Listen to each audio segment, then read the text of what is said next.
Welcome to Biological Runway. So, students, in the last video, we have done up to the classification of bryophytes और आज हमको करना है लिवरवुड्स और moss को सेपरेटली पढ़ना है. ठीक है. सो दिस इज पूरी प्लेलिस्ट हमारे यूट्यूब पे बनी हुई है इसकी. अब जा करके एक एक वीडियो देख सकते हैं. ठीक है. तो लेट्स स्टार्ट द लिवरवुड्स फर्स्ट. सो बच्चों, बात करें लिवरवुड्स के सबसे पहले हैबिटेट के बारे में. तो हैबिटेट इनका कैसा है बच्चों? ज़्यादातर आपको ये मॉइस्ट एरिया में मिलते हैं. कहाँ पे? मॉइस्ट एरिया में मिलते हैं. या फिर शेडी हैबिटेट में मिलेंगे. कहाँ पे? शेडी, जहाँ पे बहुत ज़्यादा धूप नहीं आ रही है. ठीक है. Shady habitat. एनसीईआरटी में ये भी बताया है कि कहाँ कहाँ पे शेडी हैबिटेट. जैसे एग्जाम्पल के लिए आप देख सकते हो क्या क्या हमारे पास आ सकता है. जैसे bank of stream. Bank of stream मतलब कि जो नदी के किनारे जो होता है ना, समुद्र के किनारे जो एरिया होता है बैंक, वहां पे ये मिल सकता है आपको. या आपको मैर्शी ग्राउंड में मिल सकता है, दलदली में, दलदली एरिया में, है ना. मैर्शी ग्राउंड में मिल सकता है. इसके अलावा आपको डैम्प सॉइल में मिल सकता है ये. ठीक है. डैम सॉइल में. इसके अलावा कई बार ये बार्क ऑफ ट्री में, पेड़ की जो छाल होती है ना, वहां पे मिल जाएगा. बार्क ऑफ ट्री में मिल जाएगा. इसके अलावा वुड में, deep in the wood, deep in the wood. तो ये ऐसे एरिया है जहां पे आपको ये लिवरवुड्स मिलते हैं बच्चों. ठीक है. तो ये तो बात किसकी हो गई? हैबिटेट की बात हो गई. अब बात करते हैं इनके स्ट्रक्चर की. सो स्ट्रक्चर ऑफ लिवरवुड्स की अगर हम बात करें बच्चों, तो मेनली जो एनसीईआरटी ने स्ट्रक्चर बताया है वो हमको पढ़ाया है किसके बारे में? मैरकेंशिया के बारे में. ठीक है. किसके बारे में? मैरकेंशिया के बारे में पढ़ाया है. ओके. सो इसके स्ट्रक्चर को अगर हम देखें तो कुछ इस तरह से आपको इसका स्ट्रक्चर दिखेगा.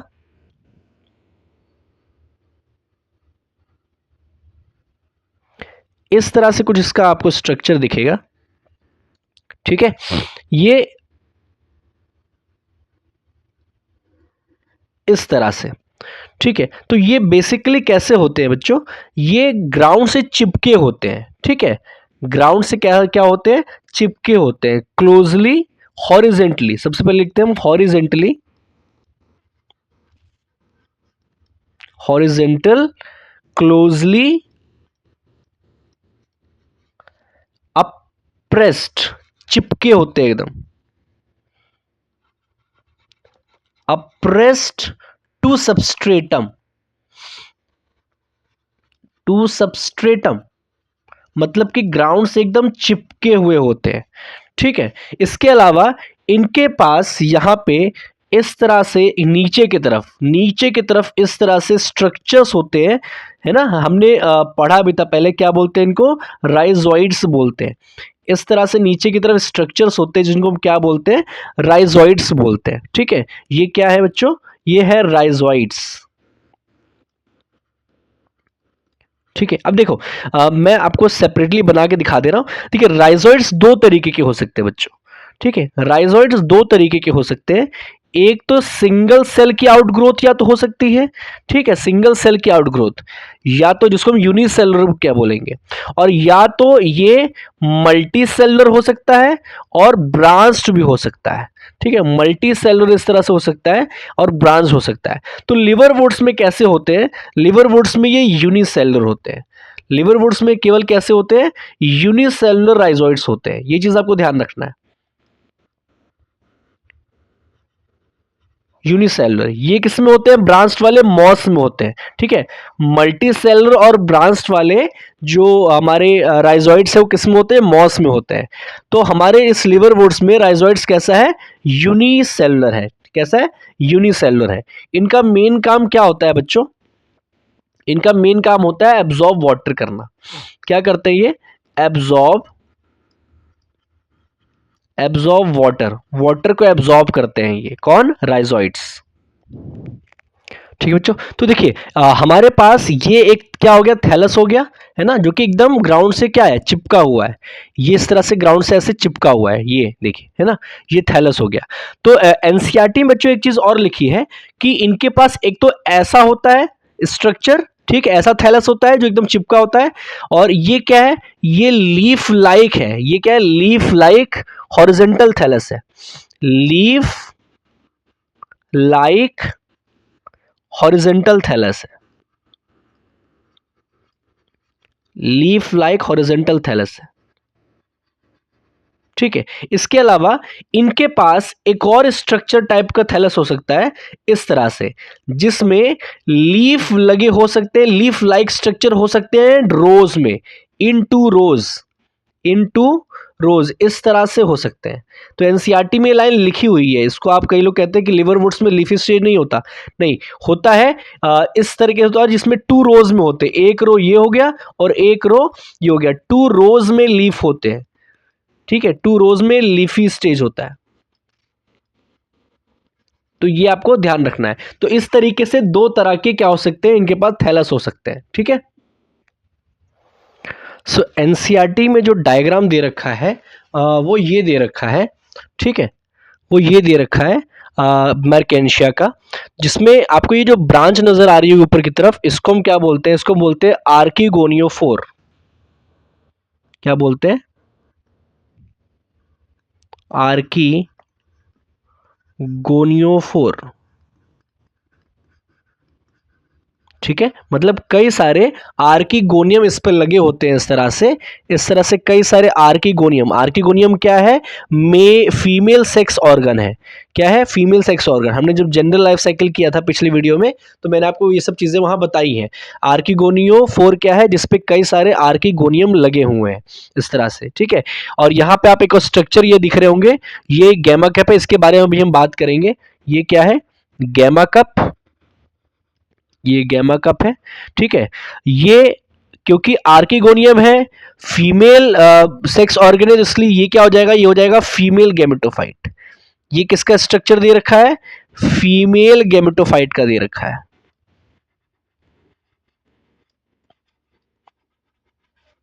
ठीक है।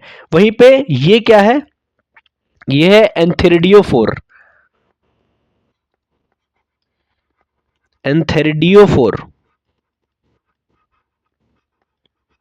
मतलब कि कई सारे एंथेरिडियम यहां पे लगे हुए हैं, ठीक है। इस ब्रांच को हम क्या बोलेंगे, एंथेरिडियो फोर, ठीक है। और क्योंकि ये मेल सेक्स ऑर्गन होता है, इसलिए ये क्या हो जाएगा, ये हो जाएगा मेल गैमेटोफाइट। क्या हो जाएगा, मेल गैमेटोफाइट। तो ये इस तरह से मार्केंशिया का स्ट्रक्चर दिया है बच्चों। अब हम आगे देखते हैं रिप्रोडक्शन के बारे में। इनके ए सेक्शुअल रिप्रोडक्शन की बात करें तो एक तरीका तो इनके पास है क्या, फ्रेगमेंटेशन,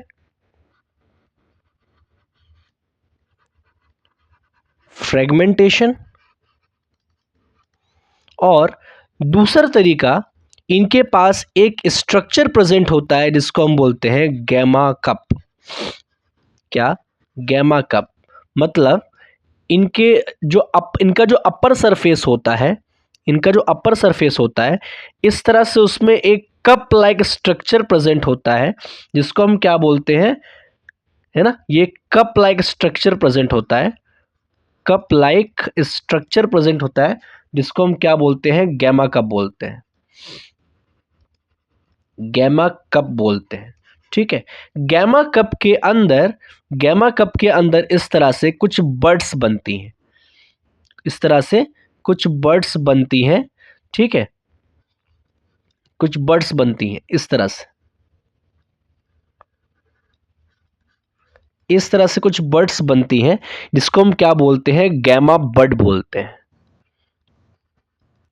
गैमा बर्ड बोलते हैं, ठीक है। तो एनसीईआरटी क्या लिखती है, एनसीईआरटी ये लिखती है कि ये जो गैमा बर्ड है, each gemma bud, each each gemma bud can give can give new thallus, can give new thallus. ठीक है, तो ये गैमा कप से बाहर निकलते हैं और एक नए थैलस को खुद से जन्म दे सकते हैं। एनसीईआरटी गैमा बर्ड के बारे में एक और चीज लिखती है। देखिए, आपको एक चीज क्लियर होना चाहिए कि अगर कोई चीज है ना, कोई चीज या तो ग्रीन हो और खुद से खाना बना सके, और अगर ग्रीन ना हो तो उसमें क्या हो, फूड स्टोरेज हो। ठीक है, तो यहां पे ये जो गैमा बर्ड है ये क्या है, ये एनसीईआरटी लिखती है कि ये ग्रीन है। क्या है, ग्रीन है। ठीक है, फोटोसिंथेटिक है, फोटोसिंथेटिक है, और साथ में मल्टी सेलर है, मल्टी सेलर है। तो ये दो तरीके इनके पास है ए सेक्सुअल रिप्रोडक्शन के लिए।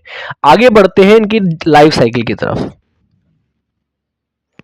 सो बच्चों, इनके लाइफ साइकिल की अगर हम बात करें तो life cycles it will be same as the general life cycle, क्योंकि जब हमने जनरल लाइफ साइकिल की बात की थी वहां पे हमने मार्केंशिया की लाइफ साइकिल की बात की थी, लेकिन फिर भी एक बार इसको देखते हैं। यहाँ पे ये मान लेते हैं हमारे पास क्या है, female gametophyte, this is female gametophyte.